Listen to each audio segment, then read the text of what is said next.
It's great to be here. And like Jenny said, today I'm going to talk about the new features in Zabbix 2.2.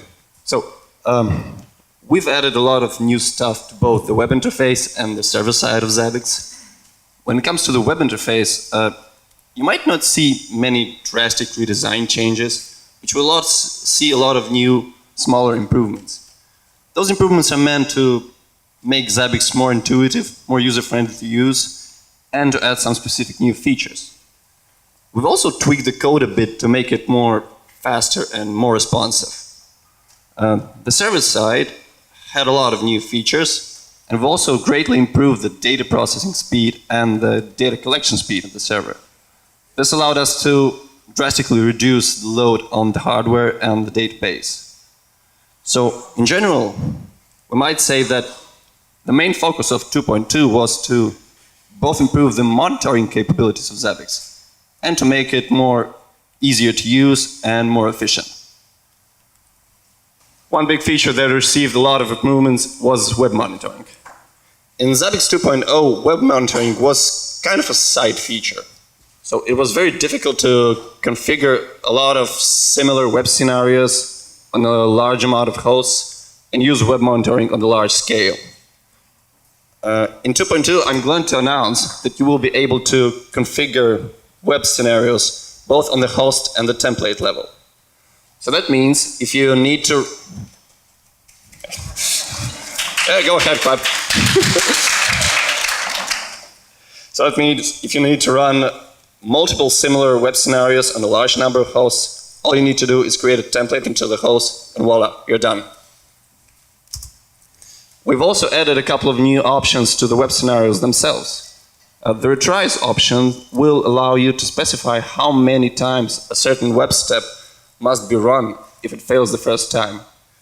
It could be used, for instance, to limit on how random errors like network failures may affect your web monitoring statistics.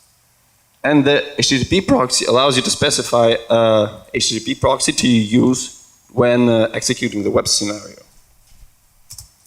Another feature that received a cool improvement is being able to use regular expressions to extract data from the response of a web step. That means that, for instance, you can create a web step to, I don't know, monitor the login page, log the user in, and then extract the name of the user from that web page and use it in the following web steps. So all of these improvements will make Zabbix easier to use when monitoring web applications, complex web applications on a large scale.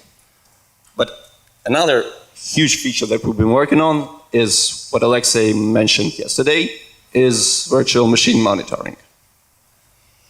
You could already monitor virtual machines in Zabbix 2.0, but there was no easy way to quickly set up this configuration and to preserve those relations between virtual machines, hypervisors, and hypervisor clusters in 2.0. I'm glad to announce that in Zabbix 2.2 it will be possible. To do that, we decided to expand the functionality of low-level discovery rules. Now you will be able to create rules that will automatically discover both hypervisors and virtual machines and create new hosts based on host templates that we call host prototypes. So they basically work the same way as item prototypes or trigger prototypes. The host prototypes will define how the host should look, what should be named, and what groups to link in. It can also create new groups that will represent this hierarchical structure of virtual machines, hypervisors, and hypervisor clusters. Zabbix 2.2 will come with built-in VMware support, so we'll support a number of checks to monitor both the virtual machines themselves and the clusters and the hypervisors. And we will also provide a set of templates to make it really easy to use. So basically in 2.2, everything you need to do is just create a host for your vSphere or vCenter, link the corresponding template, and you're done. Zabbix will do everything for you.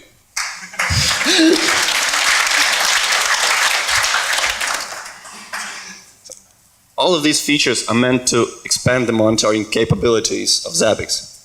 Probably one of the most important step in these directions are a thing we call loadable modules. Loadable modules is another way to implement custom checks in Zabbix 2.2. In 2.0 you could also do it with user parameters or external script, but user models are a much more powerful and efficient way to do that. So basically a module is a shared library written in script that you connect to Zabbix and you can use to implement any check you need. To use a Zabbix module, you just need to download the module itself, place it in a specific folder, and enable it in your configuration file. It can be used on both the agent and the server. After you configured the module, you just need to restart the server, and you can already create an item with a custom key that will implement this check. So what exactly is a module? A module is a library written in C which implements a specific set of functions. So it needs to implement two functions to initialize and shut down the module, a function to return the list of all checks and their parameters, and a separate function for each specific check. This is a really very powerful feature that can expand the capabilities of Zabbix, but its greatest power comes from not the technical side, but from the user's perspective. Modules can be developed by the community and shared in the community independently of Zabbix.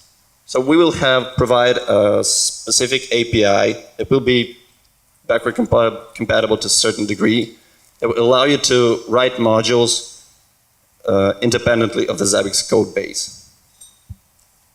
So all of these features, they will drastically broaden the ways how Zabbix can be used in monitoring.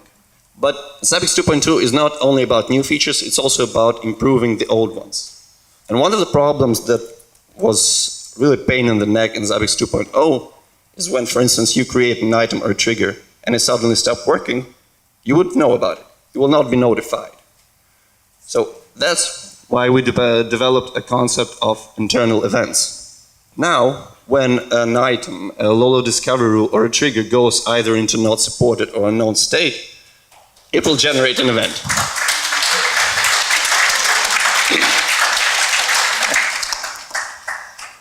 These events will not be displayed in the web interface. However, you will be able to configure actions to handle those events.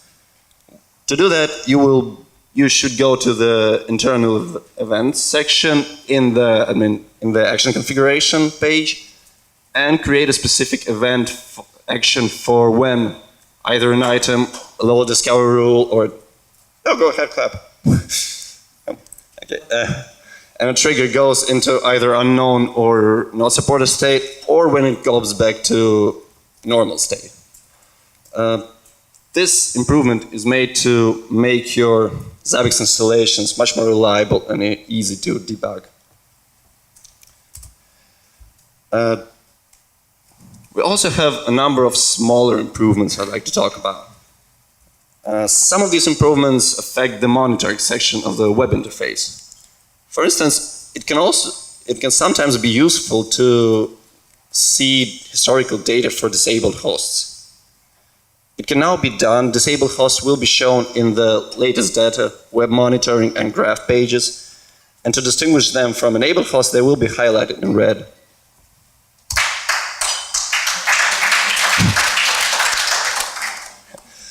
So one small but very useful feature that received the most votes in Jira is being able to use item macros in graph names. Yep, Zabbix next one. So now, if you have a configuration with lots of graphs, and to make it more flexible, you can use these macros in titles of graphs to display, for instance, a certain value of an item. We've also improved value mappings. They can now not only work with integers, but with float values and string values. That can be useful, for instance, if you have some items that return complex string values, you can easily transfer them to clear, useful labels. But the improvements, they don't only affect the monitoring section, but also the configuration section. A minor nuance in Zabbix 2.0 was that you couldn't link two templates to a host if they contained the same applications. Now it can easily be done, and Zabbix will recognize this configuration. So it will allow to create applications that are inherited from two or more templates. It will also intelligently distinguish items between these applications. So for instance, if you rename an application in one template, it will move all of the inherited items from that template to the new application. We've also improved the control of housekeeper. First of all, it can now be configured from the web interface, and you will also be able to configure it more specifically. You'll be able to set separate housekeeping intervals for various data like audit information, IT services, or events and alerts.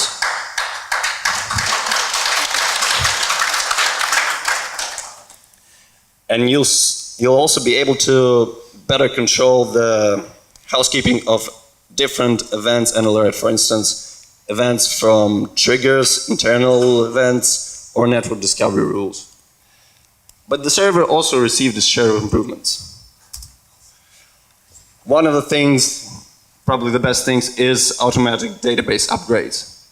Now, instead of manually patching the database with SQL files, the server will do it automatically.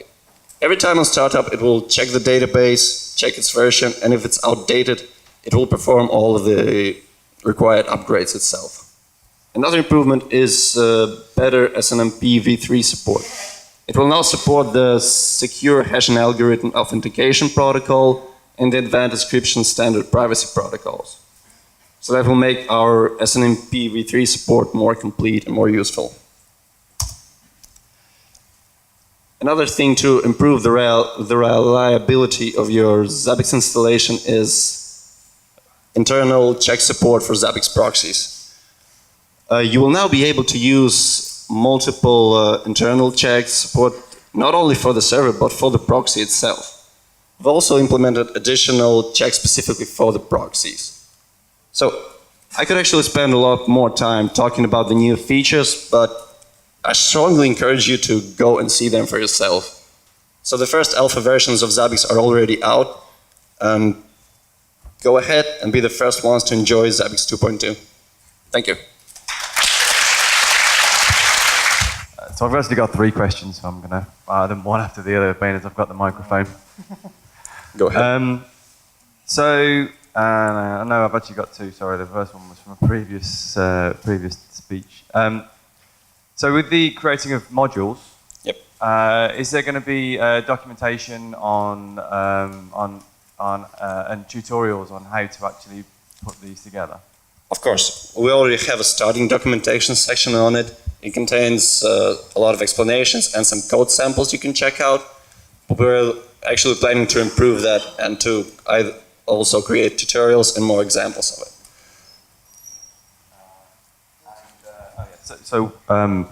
I'm not sure whether this is already on the roadmap, but is there any plans to look at being able to modify nested graphs? I'm sorry, we don't have any plans for that, at least in 2.2. Can we get it? That's negotiable. Great presentation, thank you. Can you please switch back to the slide where you list the items from Zabbix proxy? Sure. Yeah. So I don't see a number of Zabbix proxy pollers. Is it missed for some reason? Oh, no, these are actually just a few examples of the check we support. So I think the pollers are one of the checks that we support, but they're just not listed here. So it will be supported into 2.2. Anyone can confirm? Yes, they are supported. Okay, thank you. Hello, I'm quite a novice with Zabbix, so excuse me if I get some of the terminology wrong. Yeah, I found the unsupported items a real worry.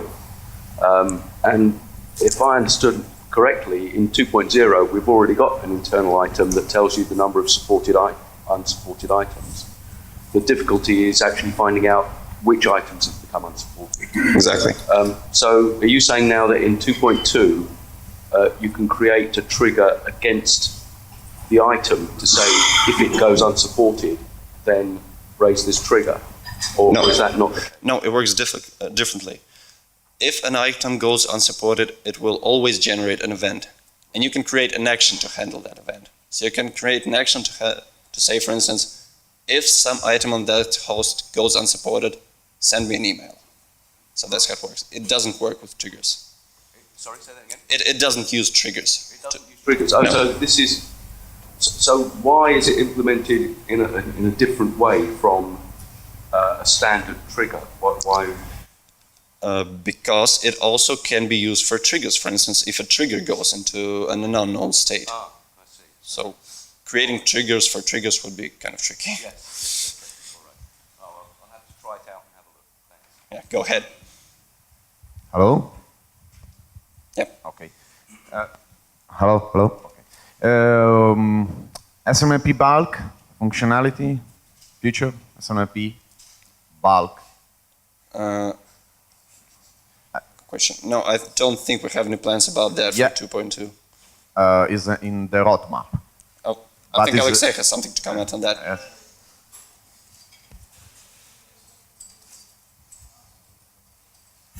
Okay, so the question was about SNMP bulk, so getting SNMP data in a more efficient way.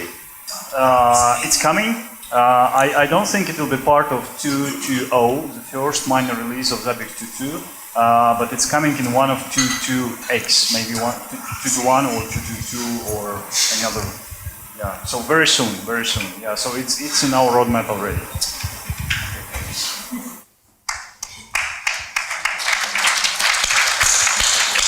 We have a few more questions. That's a question going back to the unsupported items.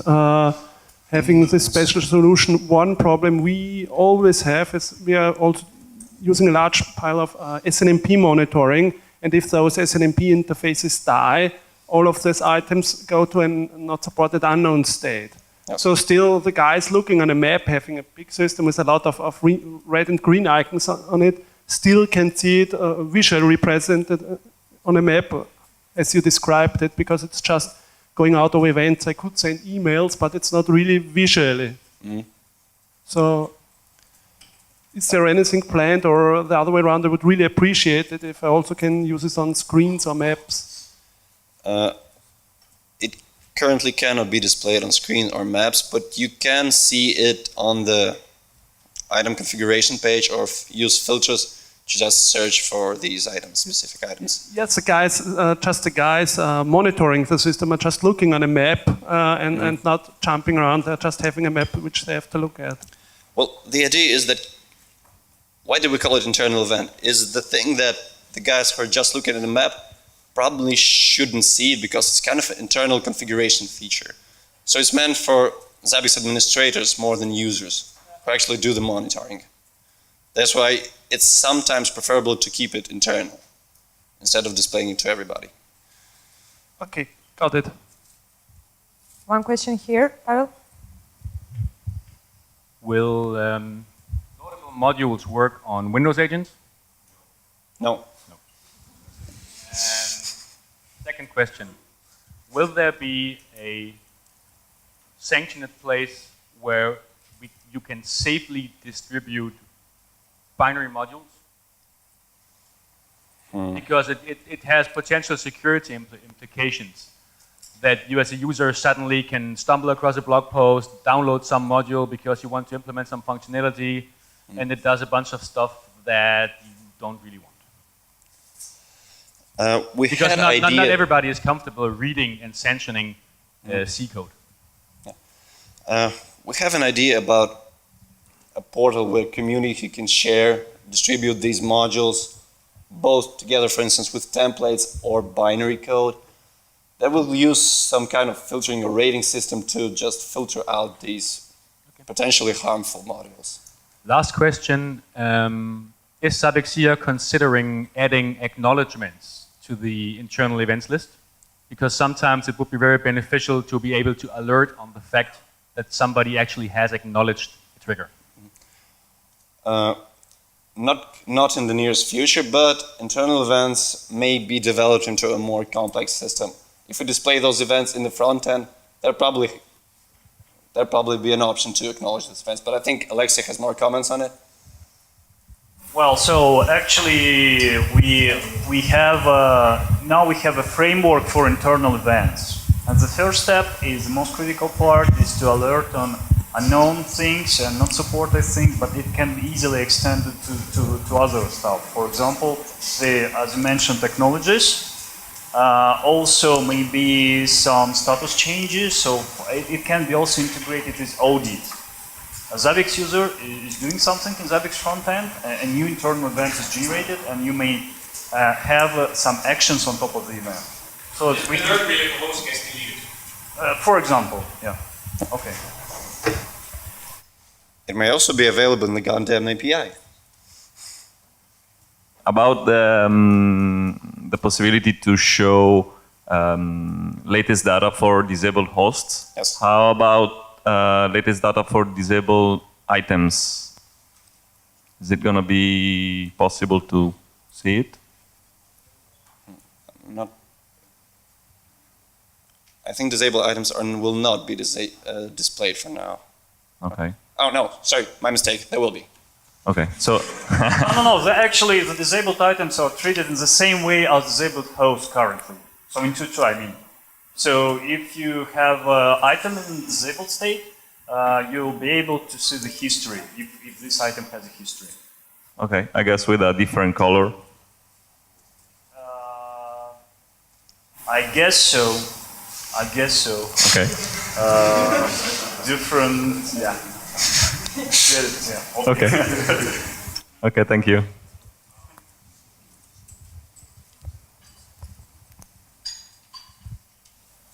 Also for unsupported items, if they're getting unsupported, they're also not in the history. You can already see the unsupported items in the latest data page. They will be highlighted in gray disabled color. and unsupported. Okay. Yeah.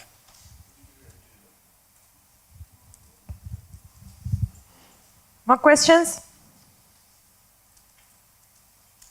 Okay, I guess you can discuss it on the coffee break, which we're going to have now. But for now, please thank you, Pavel, for a great presentation.